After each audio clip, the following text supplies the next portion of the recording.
Five, four, three, two, one. I'm from a place where the girls are always looking pretty. You might have heard of us, we call it Shy City. We build champions here who define gritty. We don't do excuses, we don't do pity. Rose is coming back stronger, that's a guarantee. Cutler's coming back too, he's beastly. Throwing it to Marshall, the title's ours easily. Blackhawks are winning titles, trophy looking massive. Don't forget about the Cubs, Sox, Crosstown Classic. With so much greatness, we gotta show bravado. You got your boys Ambro and Mike Mercado. Hello everybody and welcome back to the Chicago Beat. I am your host, moderator, whatever you want to call me, Michael Mercado. It is a beautiful but cold day here in the city of Chicago. It's February 1st, 2013. We have a lot to get into since the last time I saw you guys. Don't forget you can find us everywhere in the interweb. We're on Twitter at mmercado2333. We're on Facebook /MikeMercado2333 and on YouTube /MikeMercado2333. So a lot of big stuff has happened, especially if you live here in the city of Chicago, just with the weather alone. One day we're at 20 degrees, the next day we're at 30, then we jump to 60, then we're back to 9 and snow.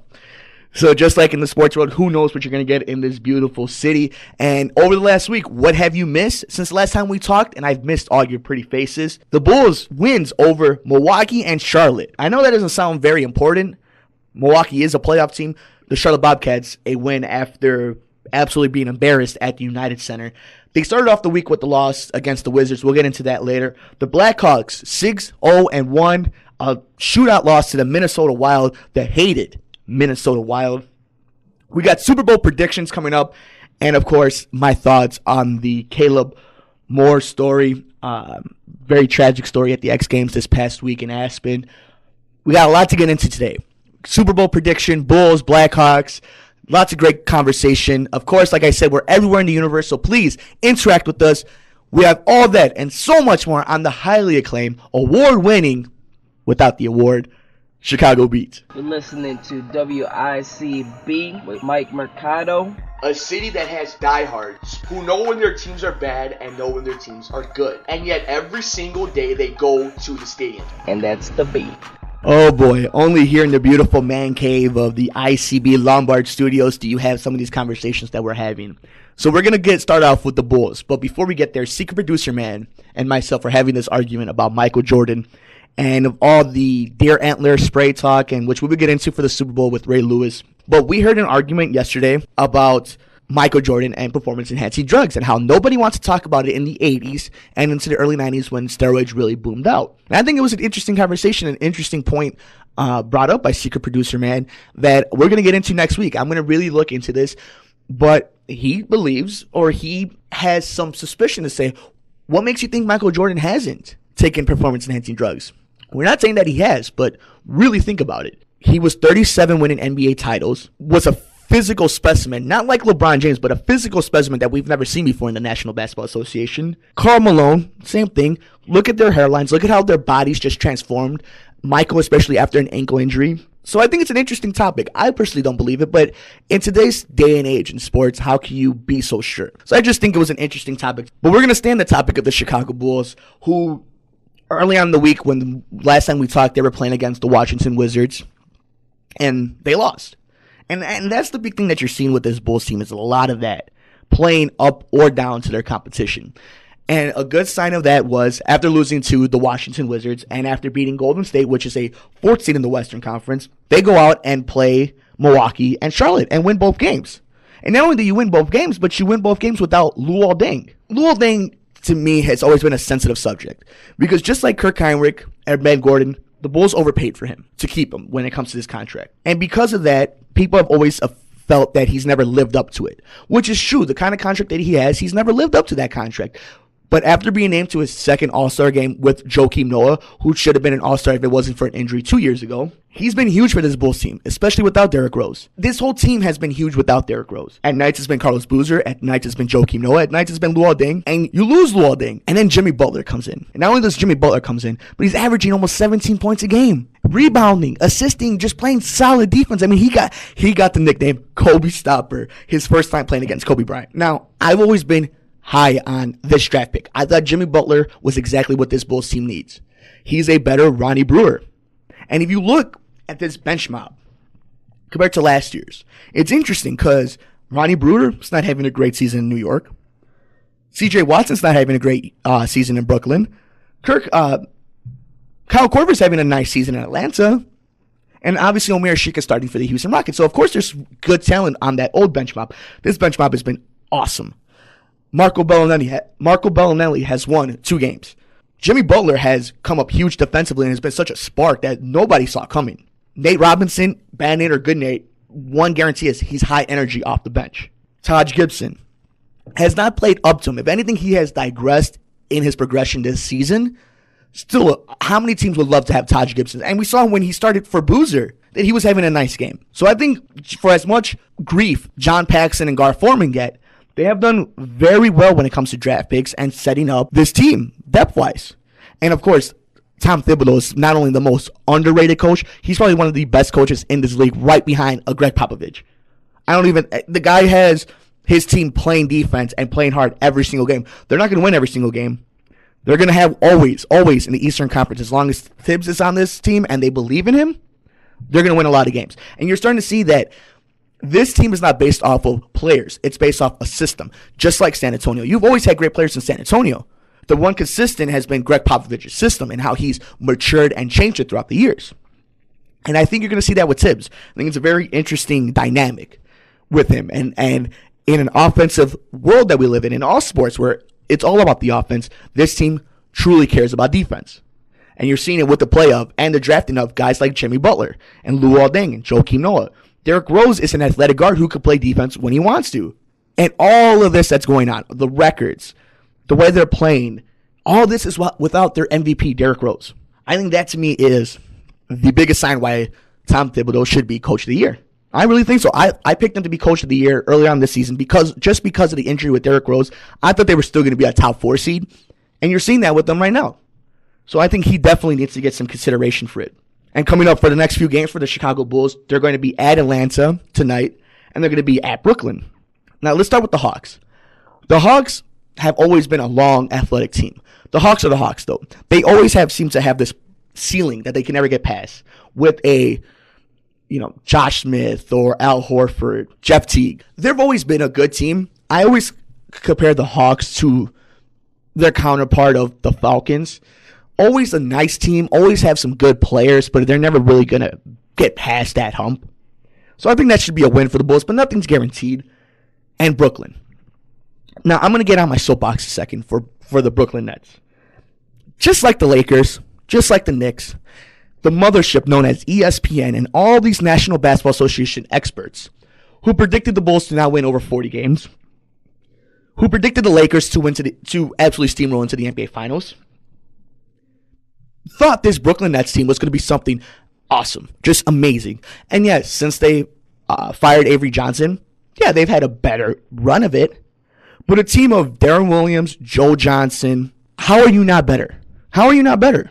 The Eastern Conference is so weak that Brooklyn looks good against a lot of these bad teams. Brooklyn's not good. They're not good. They're more famous for their owner, who doesn't own a lot of them to begin with, in Jay-Z. They put all their baskets on getting Dwight Howard and LeBron James and fell right in their face. And this biasness towards East Coast teams is sickening. Absolutely sickening. If anything worse has happened, the one East Coast team I thought was really going to make some noise was the Boston Celtics. I know that's another ESPN love child, but Rajon Rondo, that injury, he tore his right ACL. I feel bad for him. I don't like Rajon Rondo personally. I don't like the Celtics personally, but that's rough. You hate to see the best players in the NBA get hurt, especially like that. We went through it with Derrick Rose. And the fact that we're seeing the return, and they're saying, of course, we told you here on the Chicago Beat, we're going to keep an eye on that story, of course. The game after the All-Star break is when Derrick might be coming back. That's huge. But it's a long road. So all my Celtics fans out there, it's a long, long road for you guys. Don't rush him back. And it makes you think, who's the real challenge in the NBA, especially in the Eastern Conference right now? You don't have Boston, Rajon Rondo, unless they go on some Baltimore Ravens type of run. They don't have anything. New York, they're old, but can you beat them in a 7-game series? I don't know if the Bulls can. They have a lot of offensive power. Miami's Miami, although they're a year older. Dwayne Wade is the same Dwayne Wade of old. I think the only guarantee in the NBA right now is the Oklahoma City Thunder. And that's just because of youth. That's it.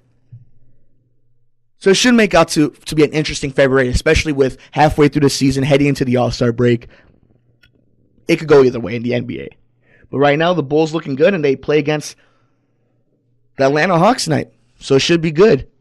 Coming up next, another dominant team in the Madhouse of Madison, only on the Chicago Beat. Fade away. Let me step back and kiss myself. MVP time. Windy City Assassin does it again. Live from WICB Radio. Inside the 30. Hester's going to take it all the way for a touchdown. And no flag, 92 yards. This is It's a goal, the Stanley Cup to the Chicago Blackhawks. Chicago's Beat. Don't forget you can follow us everywhere in the universe. We're on Twitter at mmercado2333, Facebook /Mike Mercado 2333, and on YouTube /Mike Mercado 2333. So who else loves beating somebody that you absolutely hate in anything in the world? I know I do. I hate a lot of people. I love when I beat them or I prove them wrong. Well, over this past week, guess what happened? That's exactly what the Blackhawks did against the Detroit Red Wings. Awesome game, beating Detroit 2-1, beating Columbus, and then losing to the Minnesota Wild. Now, Blackhawks fans here in Chicago have a lot to look forward to. You have an awesome, very fast-looking team right now that seems to be hitting all cylinders. Corey Crawford, is having a very, very nice season. And you still get a point after losing to Minnesota. I mean, you're starting a 6-game road trip with a point already. That's huge. And I guess my big thing over watching this Blackhawks team over the last few weeks is, can they win a Stanley Cup? And I think, yeah. I think they absolutely... I think right now, if you're looking at the Chicago Blackhawks, the big thing is consistency and health. You have the talent to win. The Blackhawks are never going to have an issue when it comes to talent and putting it all together. It's going to be health and goaltending. The Blackhawks are going to put up points. I think that's a given at this point. I think you're starting to see Jonathan Chase is healthy, Marian Hossa is healthy, Patrick Kane seems to be putting it all together. With the right amount of depth that this team seems to have, even without Carcillo or Matador, they look like they have all the pieces put together right now. They look like a team that was built for a shortened season. Now, does that attest to a Stanley Cup? Absolutely not. Nothing guarantees you anything in any league. But again, it all comes back to, at the right time, come playoff time, do you have a goalie that's on his head, and do you have a team that can put up points? Their penalty killing has been outstanding this season. Their power play has been okay. They're always going to be mid-pack if you ask me about power play. And I don't understand why, but it seems like that's going to be the forte of this team. They'll be mid of the pack for the power plays, and they're going to be one of the better teams killing the power play. But this is why that hot start is so huge, starting off 6-0-1. These next games coming up for the Blackhawks, all on the road, are tonight against Vancouver, Calgary, San Jose, Phoenix, Nashville. That's a murderer's row right there. And you already got 1 point beating Minnesota, losing to Minnesota in the shootout. So if you take away 3 more points from this road trip, 4 more, you're golden. You're absolutely golden. You've set yourself up for the rest of the season. Now, that doesn't... You got to remember, this is the same Blackhawks team that last season, going through the 42 games, had the best record in the Western Conference, and Patrick Kane was absolutely tearing it up. So can they maintain it throughout this quick, fast-paced season? And personally, I love the fact that I get to go home, and I saw this last season with the NBA. You get to go home, and there's almost a game every night. So you're starting to see the fans coming out so much stronger for the Blackhawks because they're on TV all the time now. And it goes back to the argument, which we'll get into next week. Should seasons be more shorter in all sports, except for football, of course? So I think it's a great argument. You're seeing it with hockey right now. It's starting to bring a lot of casual fans back into the game. So again, tonight, another rivalry game for the Blackhawks against the Vancouver Canucks. Luongo is going to be at goal again. And it's funny because a lot of the talk this offseason was, is Luongo going to get traded? A lot of people thought it was going to be to Florida. So far, nothing yet. But can the Blackhawks figure it out? Can they do what they've done pretty consistently against Long Island, that's beat them. We'll find out tonight. And now coming up next is the moment I've been waiting for. For me to show off and to tell you why I am such a genius and I'm sitting here right now. That's coming up on the Chicago Beat. You're listening to WICB with Mike Mercado. A city that has diehards who know when their teams are bad and know when their teams are good. And yet every single day they go to the stadium. And that's the beat. Previously on the Chicago Beat. And in the Super Bowl, I have San Francisco remaining undefeated, beating the Baltimore Ravens 24-27. Super Bowl 47 in New Orleans. Book it. Funny, huh? Funny how all these people over the years said, Mike, you don't know sports, huh? Yeah. Yep. No big deal. Just called the Super Bowl right on the dot. No problem. That's right, everybody. Super Bowl 47 is right upon us. This Sunday, 2 days away. The biggest sporting event in American history, of course. The brothers going at it. San Francisco, Baltimore. Those were my picks from August. Is that right, secret producer man? August of last year. And it's funny, the Bears didn't make the playoffs. Houston didn't get out of the second round. Yet, San Francisco and Baltimore went in the beginning of the season. I just thought they had the making. Good defenses, good offense, just enough to get it. And it had not so much to do with how great those two teams were. It's what was the rest of the league at? I didn't trust Peyton Manning coming back from that injury. I'm not a big Tom Brady fan in New England. I thought since Spygate, you've seen the drop of them. And just, if I was to have told you Baltimore versus San Francisco, if I would have known Ray Lewis would have been out, Terrell Suggs would have been out, Alex Smith would have been replaced by some kid named Colin Kaepernick before I saw what he did against the Chicago Bears. Hell, if I said the Chicago Bears were in the Super Bowl after watching what they did against San Francisco and then going to the game against Houston, I would have thought I was crazy. But look and behold, Sunday, February 3rd, you have the San Francisco 49ers out of the NFC against the Baltimore Ravens in the AFC. The big story leading up to that was two things. Ray Lewis and the deer antler spray. I'm not going to get into a big tangent about that, but let me just make one thing perfectly clear. If you believe that nobody in the NFL is taking some form of HGH, you are blind and clueless. Think about all the other sports that have drug problems, and you're telling me the most physical, demanding, brutal sport in the world doesn't have that problem? You're blind. And then Randy Moss saying that he's the best wide receiver of all time. How many rings you got, buddy? And that's what it comes down to. Because, yeah, skill-wise, you might be. You're not the best wide receiver. Jerry Rice helped his team win Super Bowls. Michael Irvin, Super Bowls.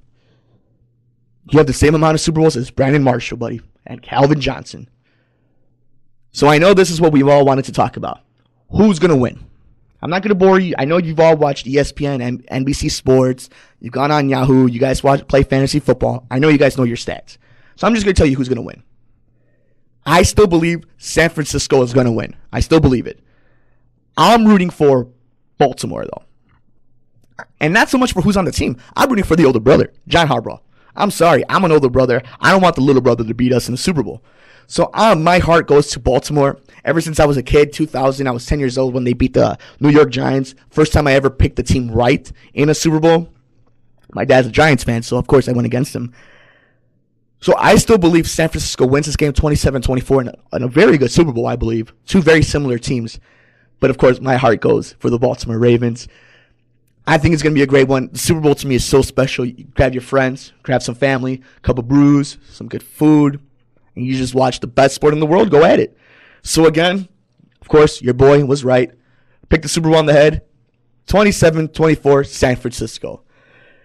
And unfortunately, coming up next, we're going to dive into a little bit of the unfortunate events that happened this past week at X Games Aspen. Coming up next on the Chicago Beat. Fade away. Let me step back and kiss myself. MVP time. Windy City Assassin does it again. Live from WICB Radio. Inside the 30. Hester's going to take it all the way for a touchdown. And no flag, 92 yards. This is It's a goal. The Stanley Cup to the Chicago Blackhawks. Chicago's Beat. Don't forget to follow the show and give us your comments at Twitter at mmercado2333. So I just wanted to really talk about this for a quick second. We want to give our condolences to Caleb Moore and his family. 25-year-old snowmobiler, died after unsuccessfully landing a trick in Aspen for the X Games. I finally saw the footage of it, and it was a very nasty hit. He tried doing I don't even know what it would be called, but a flip with the snowmobile, and the snowmobile landed on him.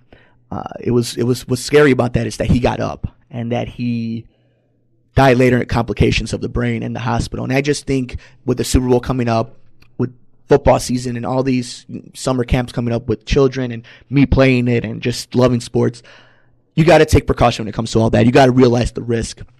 A 25-year-old kid, 2 years older than me, died doing what he loved, and in such a horrific way. And you're seeing that with guys like Junior Seau, who blows a hole in his chest to keep his brain from brain injuries in football. And all these performance-enhancing drugs that people are taking nowadays, we don't know the long-term effects of what the brain is. And the brain to this day is still sensitive matter. So I hate when things happen like this, that we say we got to put life in perspective. ESPN, who runs this event, says they're going to look into changes to make this a more safer environment for their athletes. And other than mourning for this kid and sending condolences to his family, just keep in mind that there's a lot of stuff we don't know yet when it comes to the brain and when it comes to injury. So for all you listening to the show who play football, who do any type of sports, who have kids, just keep an eye on stuff like that. Take care of each other. Notice signs. Look up this information. Thank you for everybody for listening to tonight's show. I really do appreciate it. I know with all the way life is nowadays, tax season, it's a lot to even just go on YouTube and put me on. But thank you so much. I hope you guys all enjoy the weekend coming up. Don't forget, please follow us, share us, comment on us at YouTube, Facebook, and on Twitter. We're at Twitter at @Mmercado2333. YouTube and Facebook /MikeMercado2333. Super Bowl Sunday coming up. Don't forget to watch it, eat some food, stay warm out there, everybody, and we will see you next week here on the Chicago Beat.